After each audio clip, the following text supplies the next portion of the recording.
Buenas, paso por aquí, Julio González, porque hoy corresponde el podcast de la semana, el número 7. Y en este podcast vamos a intentar reflexionar sobre un tema que todos los familiares les preocupa, a todos les preocupa, sea pareja, sea los padres, sea la novia, sea el hijo, y es el lugar que hemos escogido, al terapeuta que hemos escogido, ¿ok? ¿Qué garantía tenemos? ¿Cómo sabemos si a partir de ahora podemos estar tranquilos porque hemos llevado a nuestro hijo, a nuestra hija, a nuestro padre, a nuestra pareja a un lugar para que recupere su calidad de vida? Esto es muy delicado.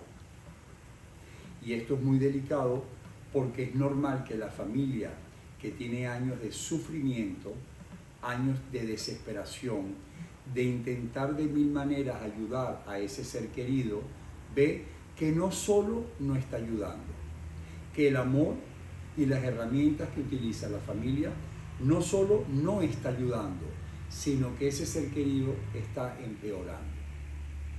Y cuando tú desde el amor, desde la fe, desde la esperanza, haces todo lo posible por ayudar a ese ser querido y ves que se deteriora, pierdes la fe en Dios, pierdes la fe en la vida, pierdes la esperanza y entonces sin querer ese amor se convierte en desesperación, en tristeza, en depresión, en desánimo, ¿no?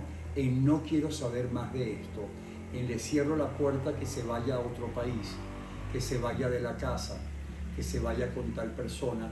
Y entonces, a la pregunta de cómo sabemos si lo que hemos escogido o lo que estamos haciendo sirve o no, lo primero que vamos a quitar es la expectativa. Porque en el caso del adicto, la familia llega cansada, agotada, sin ningún tipo de credibilidad de que ese muchacho o ese señor o esa mujer va a poner de su parte. Porque las referencias que tenemos es que nunca ha aprovechado nada de lo que le hemos dado. Se le da empleo, se le da dinero, la mujer lo atiende, le dan trabajo, estudios, se lo llevan de viaje, lo castigan, lo perdonan, lo acompañan y sin embargo ese adicto sigue en franco deterioro. ¿Qué pasa?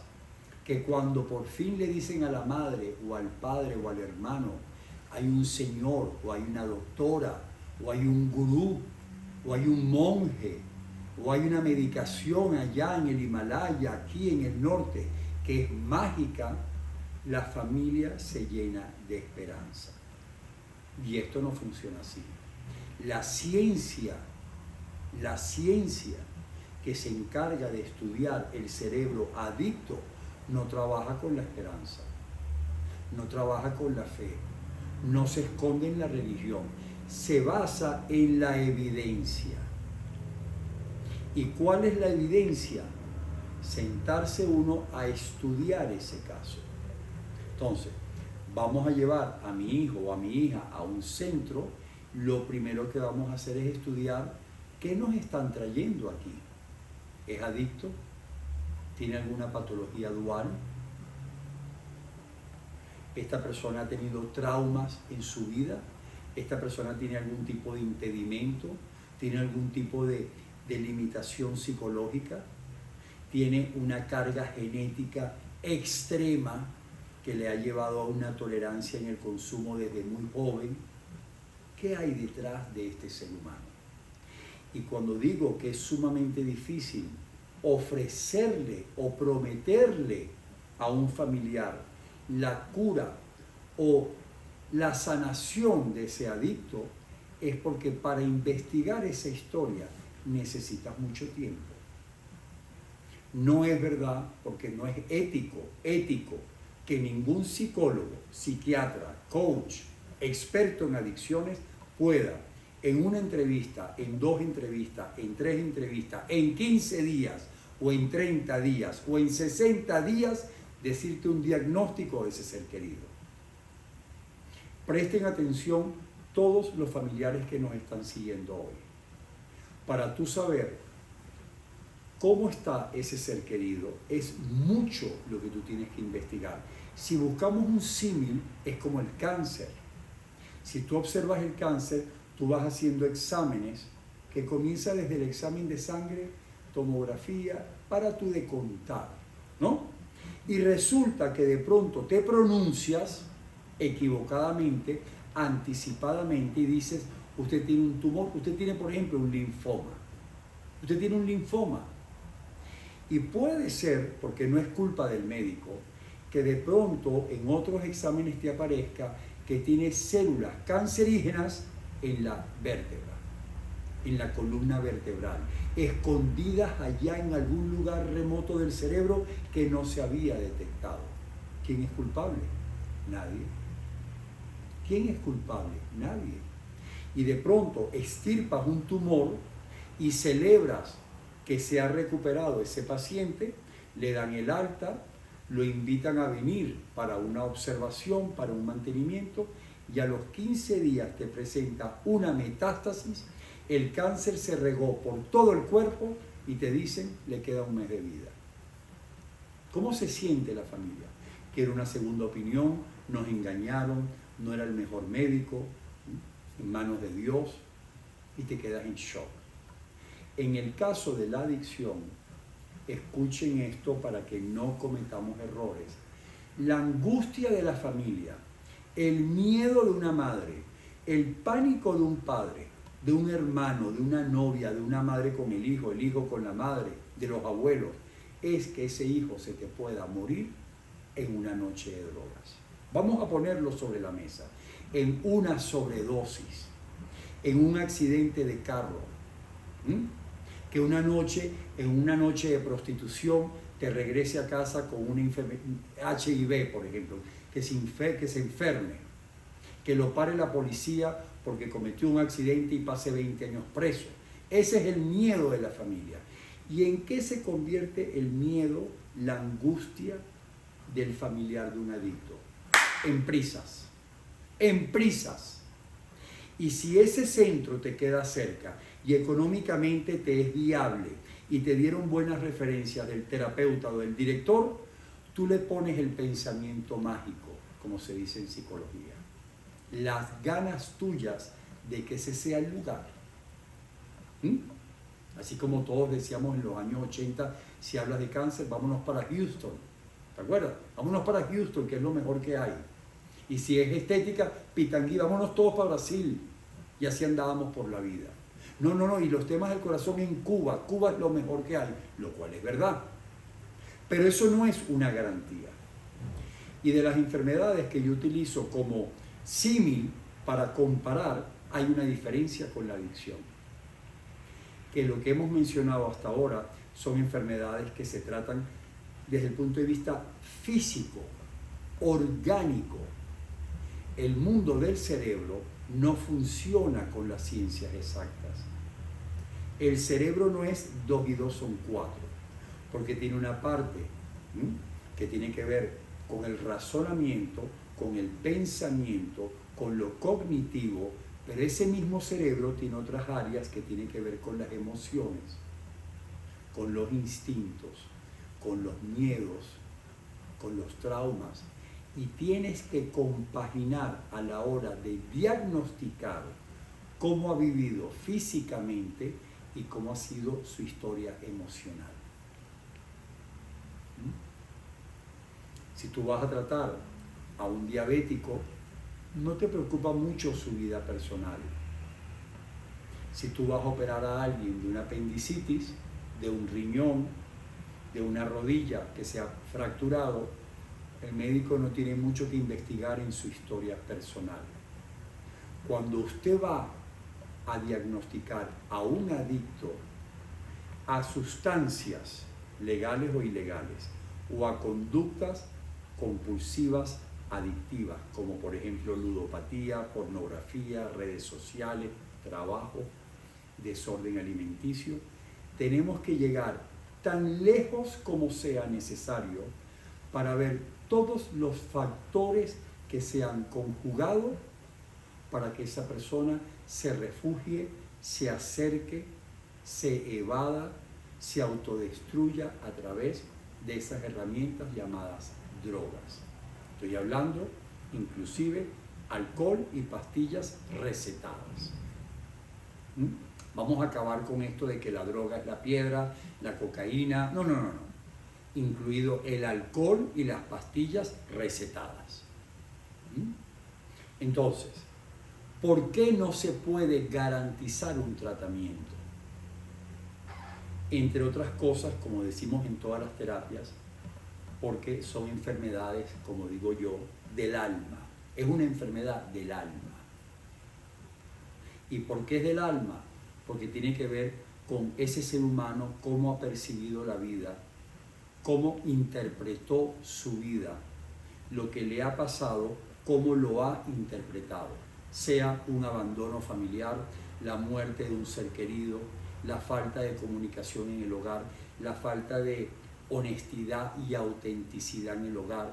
Muchas veces las familias funcionan como un sistema de silencio, donde las conversaciones son de primer orden para no profundizar y no remover dolores que pueden venir por generaciones.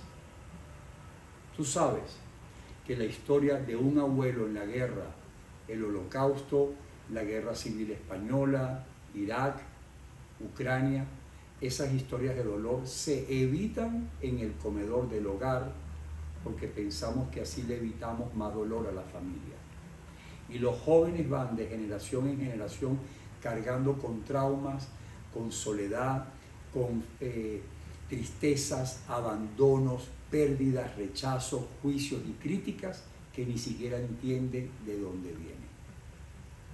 Una madre sumergida en una depresión, un padre refugiado en el silencio y en hacer dinero, y aquellos niños que no entienden qué debo hacer con este ser que están haciendo.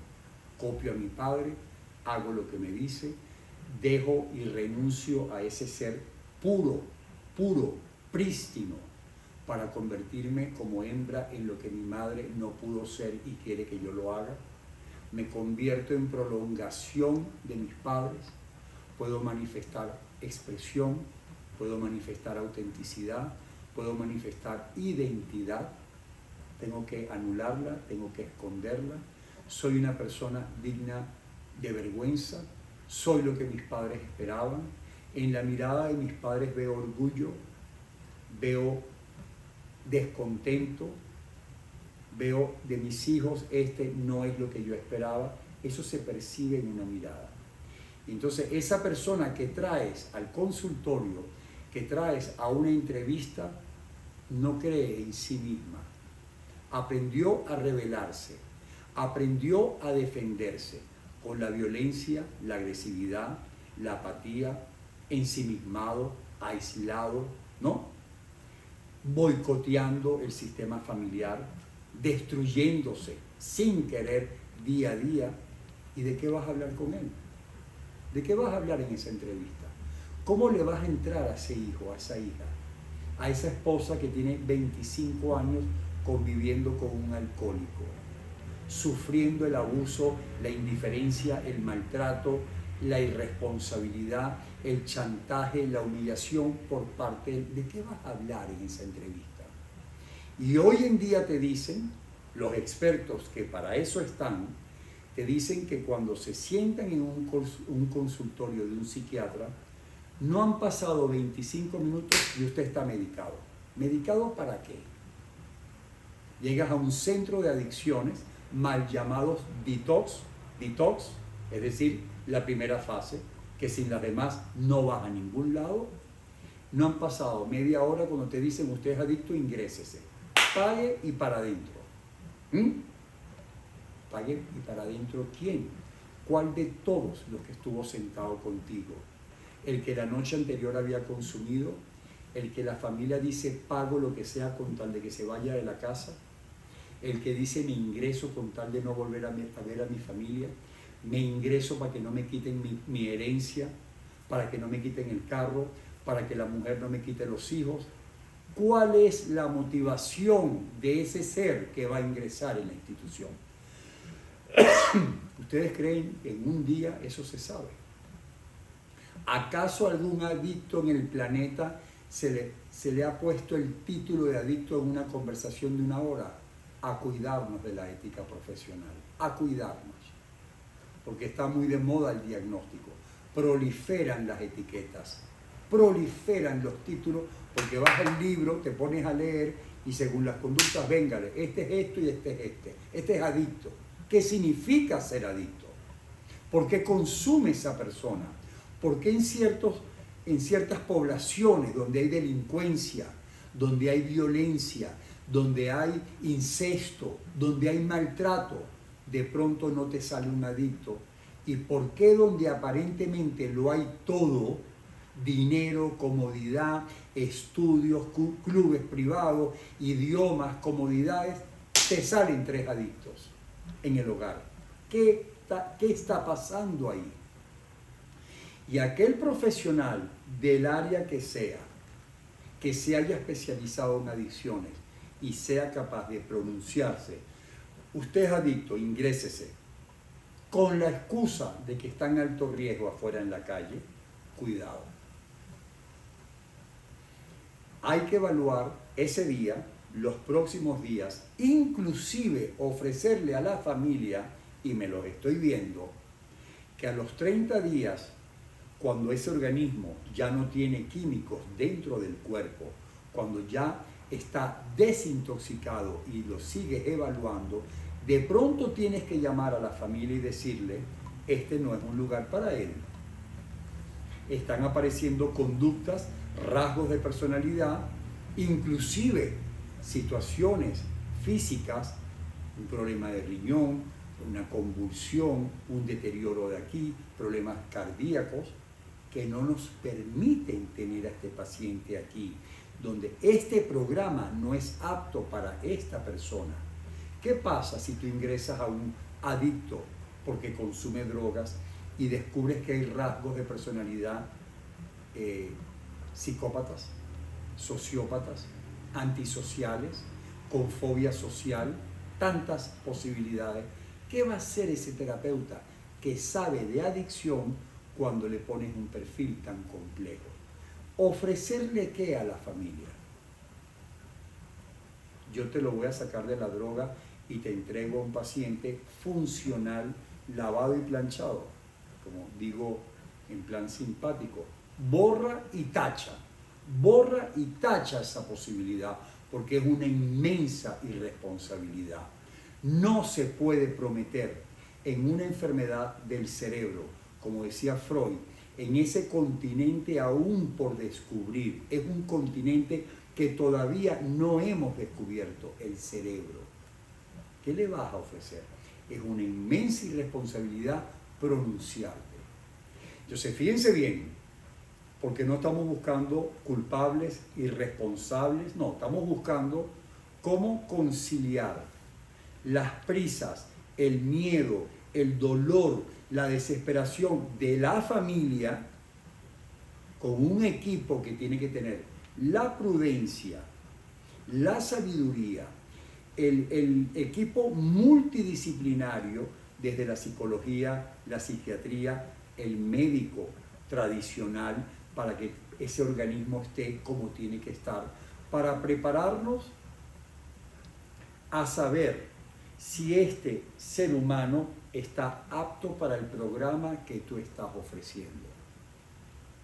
En las redes sociales nos escriben de todas partes del mundo. Lo mejor son los grupos anónimos, lo mejor es el ambulatorio, lo mejor es la religión, que vayan a buscar religión, que se vayan para el Himalaya, que la espiritualidad, que la ayahuasca, que lo psicodélico. ¿Qué es esto? ¿Qué es esto? Modas, como si fueran dietas, que pasas de una a otra y cuando llega una descartas otra. No, todo suma. Y para tú saber si el tratamiento necesario implica un ingreso involuntario, porque funciona, esa es otra. A la familia le da pánico cuando dice, mi hijo está en tanto riesgo que ya va bien salvar su vida con un tratamiento involuntario. Y funciona, dependiendo del lugar. Porque no se trata de que ese ser querido termine en un depósito. El tratamiento tiene que ser en un taller. Yo siempre digo que el Centro Vistacampo es un taller. Y si no vamos a reparar y a recuperar a un ser humano, no vamos a hacerle depósito. Ya hay muchos centros donde entran los adictos, la familia se calma, se siente más tranquila, por pensamiento mágico piensa que algo está ocurriendo allá, pero están más tranquilos y allá ese ser está falleciendo en vida, sin contenido, sin motivación, sin credibilidad en salir adelante. Con lo cual el problema se ha alejado y tarde o temprano va a regresar. ¿Me expliqué o no? Entonces, no se puede ofrecer esperanza. Se puede ofrecer, como en cualquier enfermedad crónica, compleja, donde intervienen tantos factores, lo que se puede ofrecer es, vamos a ir observando cómo va evolucionando. Puedes enviarlo a casa a los 15 días, puedes remitirlo a otros profesionales, a otro modelo de tratamiento, porque no hay un solo perfil de adicto, ni hay un solo modelo de tratamiento. Esto no es, lo vuelvo a repetir, un tema odontológico, donde dices una carie se trata aquí como en Madagascar. No, no. El cerebro no se trata igual en ningún lado y ningún cerebro es igual que otro. No los vamos a encasillar en un rompecabezas porque sus conductas parezcan lo que dice la definición del libro. Estas conductas encajan aquí y metes esa ficha en el rompecabezas a presión cuando no es el traje a su medida. ¿Me estoy explicando? Entonces, la familia desesperada. Yo siempre comento que cuando llegan las familias y tenemos una entrevista, o dos o tres, ves la mirada de la madre, del padre, de la familia, que nos ven como si fuéramos Dios. Y lo primero que hago es, no soy Dios, no te ofrezco nada, yo no curo a nadie y yo no aconsejo a nadie. Yo voy a observar qué tenemos enfrente y te diré lo que yo he visto que funciona. Inclusive, si no somos los más expeditos, te lo haré saber. Por eso en nuestro contrato, cuando se ingresa un paciente en Vistacampo, dice que si a los 30 días o 60 días el equipo médico multidisciplinario considera que no es el lugar en ese momento, será referido a otra institución.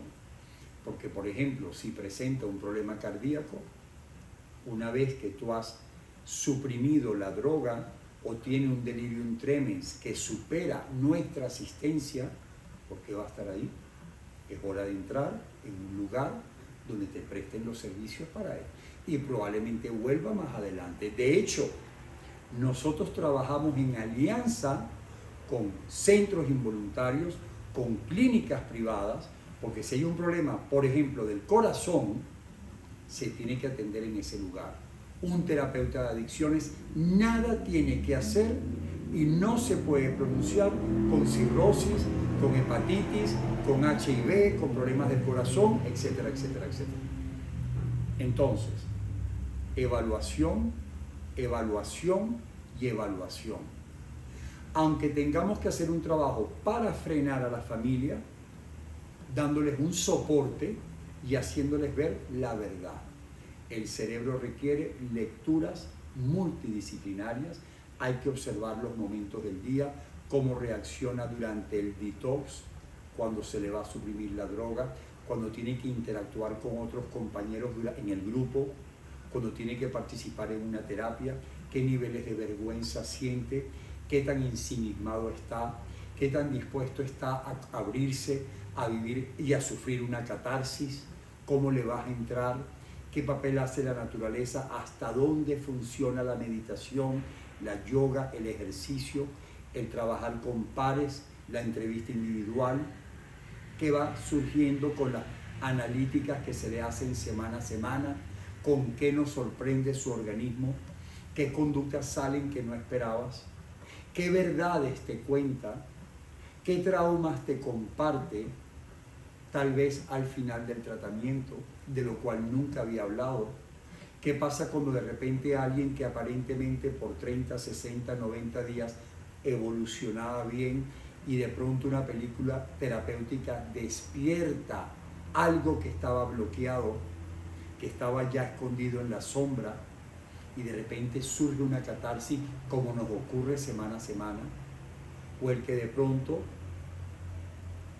ante un momento de pánico durante la soledad, no solo quiere abandonar, sino que quiere abandonar, o el miedo es tan grande que el día del alta puede reaccionar de cualquier manera, inclusive buscar la recaída el mismo día del alta. Nada que garantizar aquí. Hemos visto mucho adicto terminar el tratamiento con todas sus fases y el día del alta decirme en mi cara: yo no creo en la vida sobria, no me atrevo a vivir en sobriedad, así a plena luz del día, y regresan a la droga. Tú dices, ¿qué pasó aquí? ¿O es que acaso en el mundo de los reos no hay muchos que el día que salen vuelven a delinquir y regresan a la cárcel? Porque aprendieron a vivir allí, porque consideran que eso es más vida que la libertad. ¿Y quién es uno para garantizar ese cambio? Dios no ha llamado jamás a un terapeuta a decirle: pon orden allá abajo en la tierra. Intenta hacerlo, intenta ayudar, pero tienes frente a ti un cuerpo y tienes un alma, tienes un espíritu que pudo haber sido secuestrado, dañado, apagado, oscurecido por las experiencias de la vida. ¿Cómo vas a tratar a un adicto sobreviviente de una guerra, sobreviviente de un tsunami, de un abuso sexual, de una violencia, de una quiebra económica, de una migración forzosa? Hay tantos eventos en la vida que ¿dónde está el manual para que tú digas: este programa se ajusta a tanta diversidad de vida que presenta la Tierra, el planeta Tierra? Un ego espantoso por parte del campo médico, terapéutico, pretender que se pueda ofrecer. Lo único es, esto funciona en un porcentaje aproximado, más o menos, para este tipo de perfil. Pondremos todo lo que tenemos que poner. Y esa familia que se tiene que integrar al tratamiento, que también tiene su propia enfermedad de coadicción, que se la tiene que trabajar, padre, madre, esposa, hijo, novia, socio, también irán evolucionando e irán descubriendo sus tareas pendientes. Y juntos vamos a recuperar no solo al adicto, porque muchas veces tú puedes recuperar al adicto, pero si el ámbito familiar no ha sanado, él regresa a lo mismo y se va a la recaída. Lo que estoy diciendo es que ¿por qué no se puede garantizar la recuperación de un adicto? Implica la responsabilidad del terapeuta, del centro, de también trabajar en la familia, porque el adicto nace, crece y se desarrolla dentro de un ámbito familiar. Y ahora la complicidad, la coadicción, la distancia, el silencio, el dar la vuelta a la espalda para no querer saber, el justificar, el negar, el posponer, el encubrir, todas estas técnicas de sobrevivencia del grupo familiar tienen que desaparecer para convertirse en un equipo. Los que estén en condiciones de hacerlo, que estén lo suficientemente sanos para hacerlo, desde la compasión y el compromiso, vamos a ayudar en bloque a la recuperación de este miembro. Porque con la recuperación del adicto vamos a recuperar a la familia. Y son muchas personas que van a participar en esa recuperación. Mentira podrida que sueltas un adicto a un centro, lo vas a buscar el día del alta y todo está bien. Olvídalo. Hay que cambiar patrones, creencias. Y el especialista de laboratorio en el examen de sangre no tiene por qué saber de traumas. En la carrera de medicina no se estudia trauma, cómo afecta en el cáncer, cómo afecta en el Alzheimer, cómo afecta en tantas enfermedades la vida de un ser humano. Ese cuento de que el infarto, que si las arterias, que el colesterol, está muy bien esa lectura, pero hay una segunda lectura. Como me dijo un día una doctora, Julio, detrás de un infarto hay un lago que no se secó en 2 días, tiene muchos años secándose. Estudia, vea en los estudios que hacen las grandes universidades de la historia de vida de alguien con cáncer. ¿Qué vas a encontrar? Un ser humano balanceado, regulado, equilibrado, feliz, borra y tacha. Bastante que ha ocurrido para que ese cuerpo desbalanceado no funcione bien. ¿Me explico? Es como pensar que la obesidad únicamente responde a un exceso de comida. No. ¿Qué hay detrás de ese ser humano? ¿Qué le lleva a querer calmar algo con el atracón de comida? Y esto no está en manos del nutricionista. Esto no está en manos de X. Es un equipo que va a evaluar. ¿Qué está pasando con las operaciones de estómago? ¿Qué está pasando? Más del 70% se pierde, la pierden, porque estás operando el estómago cuando la enfermedad está aquí. Llámalo angustia, ansiedad, miedo, inseguridad, dolor, depresión, que es donde se instauran los kilos y después se reflejan en el cuerpo. Exactamente igual que la adicción. Cuando quitamos la droga y pasan los meses, empieza a florecer aquella identidad que estaba totalmente trastocada, nublada, oscurecida por la sustancia, y empieza a decir, bueno, ahora sí puedo preguntarme quién es este señor. Dicen los expertos que podrías esperar hasta 1 año para hacer una batería de exámenes neurológico, psiquiátrico, los escáneres. Todo esto, quizás al año, lo que te arroja de ese ser humano es muy distinto si lo haces la primera semana que ingresa. Entonces, para ir cerrando estas reflexiones de nuestra experiencia, no es la única, no tenemos la verdad en nuestras manos, es lo que hemos visto por más de 20 años en nuestro centro terapéutico, en Vistacampo. Tenemos un laboratorio donde vienen personas de todas partes del mundo, de todas las edades, razas, posiciones económicas, culturas, religiones, y buscamos el común denominador. ¿Cuáles son todas las experiencias, los ambientes, la genética? ¿Qué es lo que se conjuga para que nazca y se desarrolle un adicto en casa? Entonces, más que ofrecer el terapeuta y más que rogar y celebrar la familia, calma y busquemos la evidencia científica. Siempre la evidencia científica. Dicho esto, recuerden que tenemos el canal en YouTube donde pueden ver todos los programas que hemos grabado por años, que se llama Julio González Adicciones.